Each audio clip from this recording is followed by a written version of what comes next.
everybody, it's Mrs. Gwines.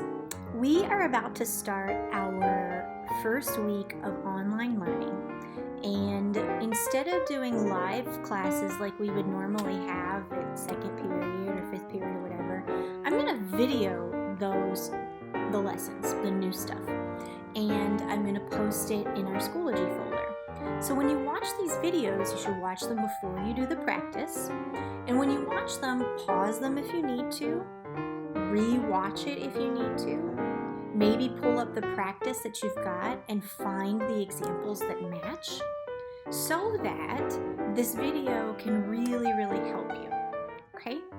All right, good luck. We're doing two-step equations this week, which is review. We were rocking two-step equations before we left, and so this is just getting us ready for our new stuff, our new stuff that starts next week. Thanks, everybody. Say bye. Hey, everybody. We're going to do a quick tutorial video on solving two-step equations. This is review because we worked on two-step equations, you'll remember, in the fall and winter. And we were pros at solving two-step equations by the end of the unit. So I know that we're just going to get some cobwebs out and do really well on this part. We're setting up to get ready for 8th grade math. So this week's lesson is really on just the rules of solving equations, because we're going to add those in to some graphing and understanding the way linear equations work. All right, so two-step equations often look like this. 9 times a minus 2 is equal to negative 65. We can tell it's a two-step equation because we've got some multiplication here and we have some subtraction here. Remember that when we are solving two-step equations, we always begin going backwards from the order of operations. And in that case, that means I add 2 to both sides, right? Negative 2 and 2 cancel out to 0. So then I'm left with 9 times a is equal to negative 65 plus 2 is negative 63. Okay? So then I have 9 times a is equal to negative 63. So then I divide both sides by 9 because this is 9 times a. And the inverse of multiplication is division. So I divide 9 by 9 and that cancels out to be 1. And I divide negative 63 by 9 here. So that leaves me with a is equal to negative 63 divided by positive 9 is negative 7. Okay? So remember that with two-step equations or any kind of equations, we're not done with just a is equal to negative 7. We actually go to the side and we check it. So instead of writing 9 times a, I'm actually going to write 9 times negative 7 minus 2 is equal to negative, well, I don't know what it's equal to, right? And I'm going to check to see if it's equal to negative 65. I can put all of this in the calculator if you have one the way that it's written, or we can use our orders of operation. I multiply here first. Negative 63 minus 2 is equal to, this is really negative 63 plus negative 2, and it's still equal to negative 65. So it checks out. My answer is a is equal to negative 7. Okay?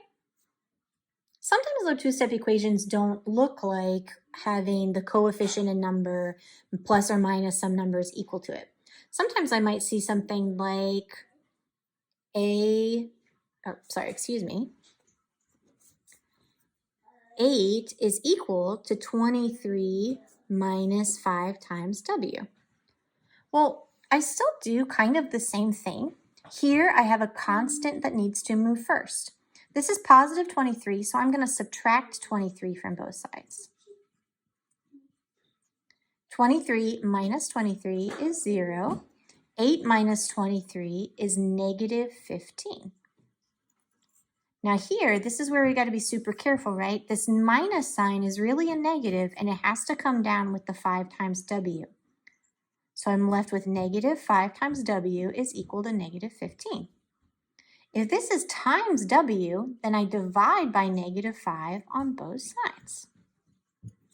Negative 5 divided by negative 5 is 1. So I'm left with w is equal to 3.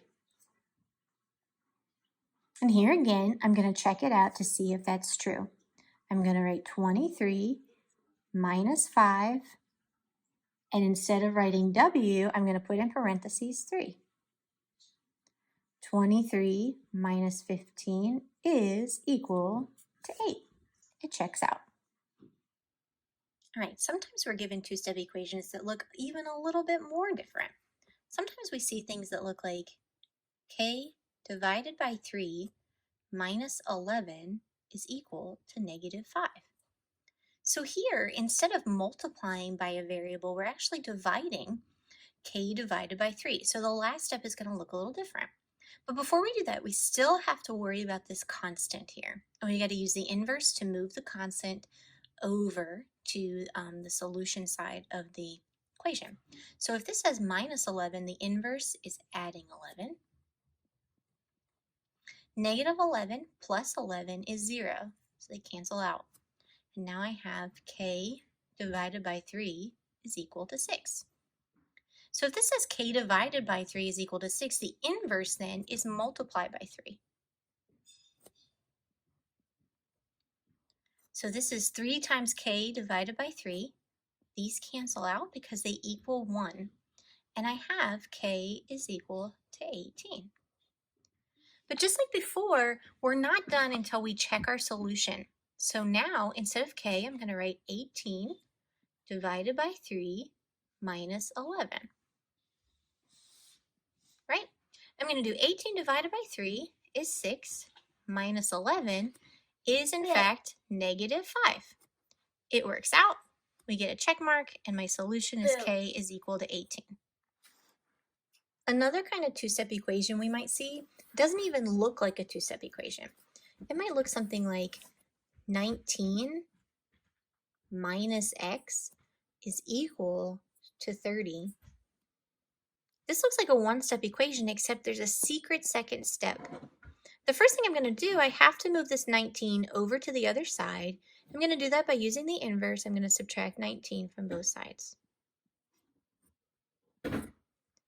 Now, 30 minus 19 is 11, but I don't just have x here. I have negative x, which is really the same thing as negative 1 times x is equal to 11. So I have to divide by negative 1 on both sides, and I get x is equal to negative 11. I'm still not done, right? Because I still have to check my answer and make sure that when I substitute negative 11 in for x, I still get 30. So I'm going to put 19 minus negative 11, and I'm going to see if that equals 30. I'm not going to guess that it does.